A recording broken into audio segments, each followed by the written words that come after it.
Luke 16. Jesus told this story to his disciples. There was a certain rich man who had a manager handling his affairs. One day, a report came that the manager was wasting his employer's money. So the employer called him in and said, "What's this I hear about you? Get your report in order, because you are going to be fired." The manager thought to himself, "Now what? My boss has fired me. I don't have the strength to dig ditches, and I'm too proud to beg. I know how to ensure that I'll have plenty of friends who will give me a home when I'm fired." So he invited each person who owed money to his employer to come and discuss the situation. He asked the first one, "How much do you owe him?" The man replied, "I owe him 800 gallons of olive oil." So the manager told him, "Take the bill and quickly change it to 400 gallons. "And how much do you owe my employer?" he asked the next man. "I owe him 1,000 bushels of wheat," was the reply. "Here," the manager said, "take the bill and change it to 800 bushels. The rich man had to admire the dishonest rascal for being so shrewd. And it's true that the children of this world are more shrewd in dealing with the world around them than are the children of light. Here's the lesson.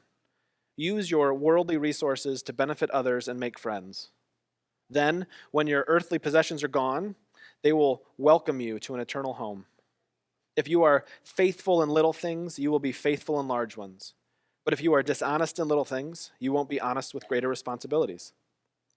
And if you are untrustworthy about worldly wealth, who will trust you with the true riches of heaven? And if you are not faithful with other people's things, why should you be trusted with things of your own?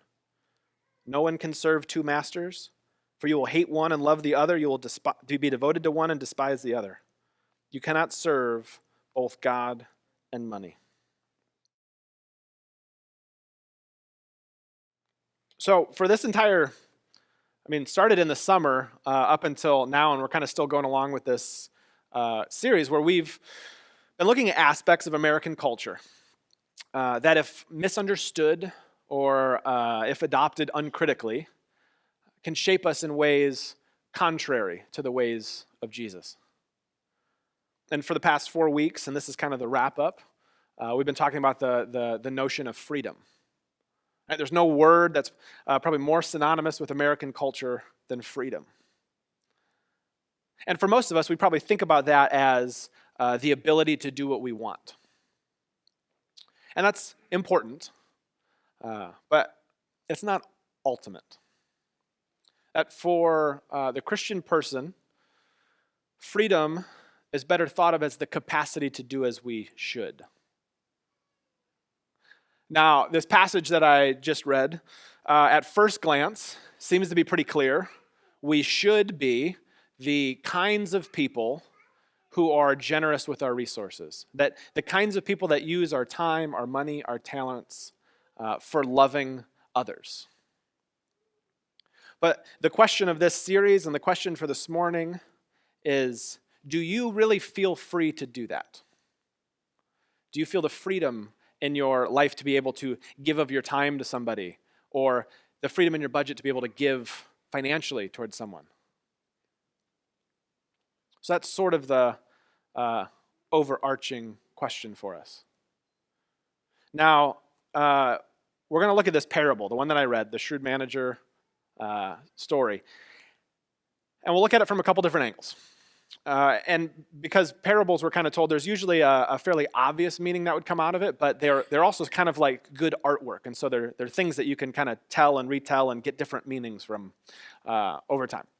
So we're going to look at it from a couple different angles. But before we do that, it's important to know a little bit of the context. The gospel writer Luke puts this story kind of sandwiched between 4 others, that it's really supposed to be read in conjunction with 4 other parables. And there's a certain kind of movement that happens across them. So in Luke 15, we've got the parable of the lost sheep, the parable of the lost coin, the parable of the lost son, which is sometimes known as the prodigal son. And then in Luke 16, we've got the shrewd manager and the rich man and Lazarus. What's interesting in all of these parables and all of these stories, there are characters in it who are uncommonly wealthy. That happens to be the audience that Jesus was talking to when he was telling them. And relatively speaking, that's probably us this morning, too. So last week, Mike talked about the lost sheep and the lost coin. They were stories that Jesus was telling, really kind of dealing with how we value material possessions compared to how we value human beings. That in God's economy, human beings are what matter the most. Right? Every single person. And so he's essentially asking them the question, do you care more about people than your stuff? But then we get to this story that I read this morning, the shrewd manager. And now we have a character. We have a manager of a rich man who is wasting his money. And I think it's important to remember that, again, this is a wealthy audience. So I think Jesus is sort of drilling into the point a little bit deeper. Right? Do you love people even when it costs you something? In the parable of the lost son, sorry, I'm jumping around a bunch of parables this morning, so try to keep up if you can. The parable of the lost son, it comes right before this story. If you're not familiar with it, Jesus tells a story of a young son who goes to his father and asks for his inheritance early, blatantly saying, I care more about your stuff than you. And he turns around and wastes that money. It says he squanders it on wild living. That's the same kind of root word that is used in the shrewd manager story, where he wastes the rich man's wealth. So Jesus seems to be using this story to put a little more teeth on an abstract concept. Do you love others when it costs you something? It's kind of like how he does when he uses the parable of the Good Samaritan. Right? That starts out, he was asked the question, what's the greatest commandment? He said to love God with all your heart, soul, strength, and mind, and to love your neighbor as yourself. And the person asks, well, and who's my neighbor? And so Jesus tells this story, this sort of over-the-top, outlandish story of a stranger, a Samaritan, who stops and helps somebody in need at the side of the road at great cost to himself. See, Jesus shifts the focus of saying, the question shouldn't be, who is my neighbor, but how can I be a neighbor? Right? A neighbor is a person that is going to care for someone, even at great costs to themselves.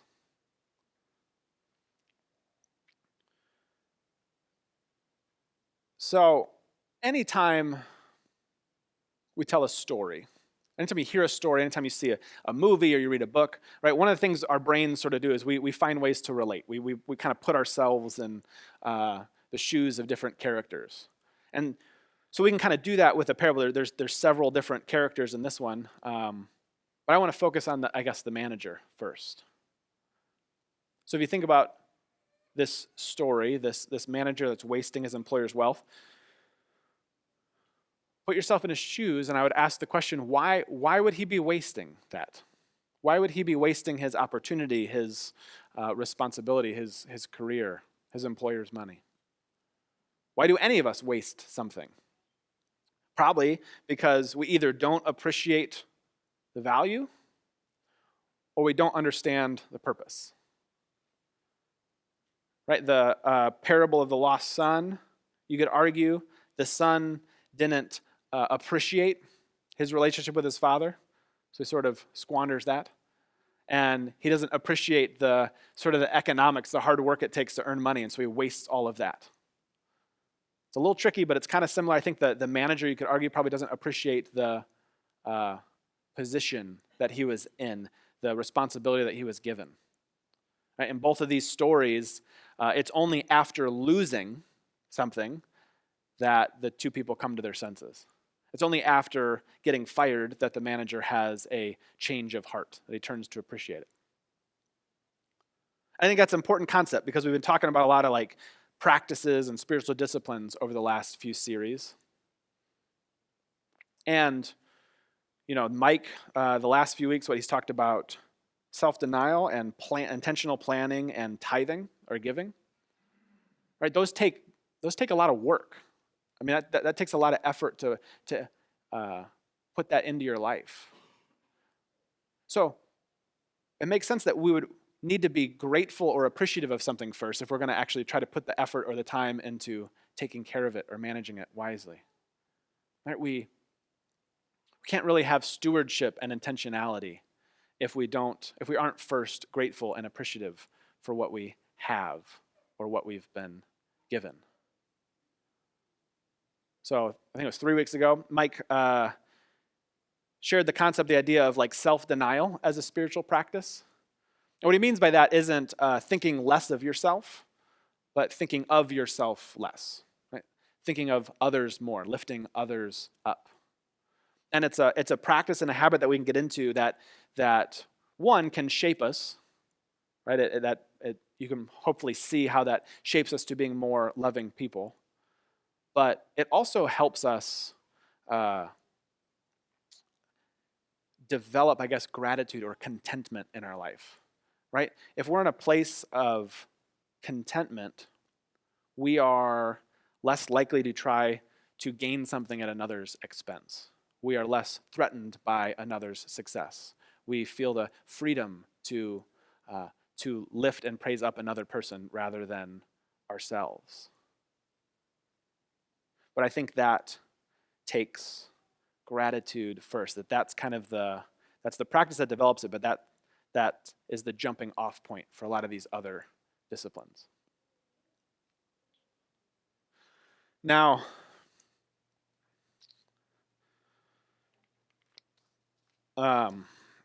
these two stories that I shared, the parable of the lost son and the shrewd manager, they kind of deal with wasting resources in one sense of the term. But as I said, there's 5 parables that the gospel writer Luke puts together. So the last one deals with wasting in kind of a different way. It's the parable of the rich man and Lazarus. Mike's actually going to teach on it next week, so I'll try not to give too much away. It's a story where Jesus says there was a poor man named Lazarus, and he was a beggar. He was begging outside of a rich man's gate, and he had sores all over his body, and he couldn't take care of himself. And there was a rich man who walked past him and ignored him every day. And the time comes where they both die. And the poor man, Lazarus, ends up in what we would think of as the good place, and the rich man ends up in what we'd think of as the bad place. I use those words because, one, it's a good show, and I'm a fan of that, but also because the point of the story is not about the afterlife, right? It's not about what it's like or if it's there. It's about this life. See, the story communicates that we can be wise with our resources, we can appreciate what we have, but still waste our lives. Right? The rich man died rich, so he obviously took great care of the things that he had. But he wasted his life because he failed to see its purpose. And like it or not, how we spend our time and our money reflects a lot about what we really care about. It reflects a lot of our values and what's important to us. So I want you to imagine, this is probably a bit impractical, so just imagine, that you could catalog every minute you spent for the last month, and what you spent it on, and every dollar that you had, what you did with every dollar that you had. And you could put it together in some kind of like easy to read report, like maybe there's graphs or spreadsheets, I don't know. Let's say you had these reports, right? And you were able to hand them out to like a dozen strangers. What conclusion would they come to about your life? What would they say is important to you? What would they say you value? What would that report say about God? We talk a lot about wanting to be like Jesus. The reality is, we have to first actually spend time being with Jesus. If we want to love others, we have to schedule we have to put margin in our schedules and our budgets to be able to do so.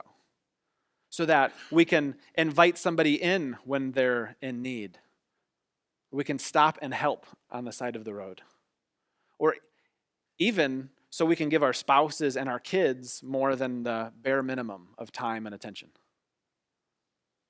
or so margin so that we don't need every dollar that's coming into our bank accounts. And so we can give generously with some of the extra.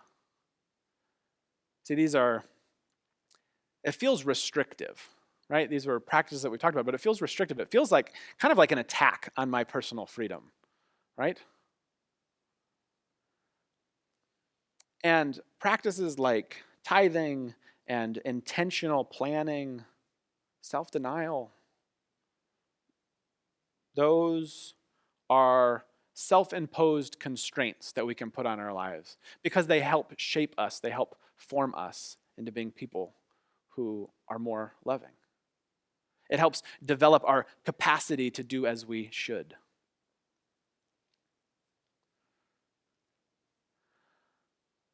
And it also has another benefit, another sort of side effect, if you will.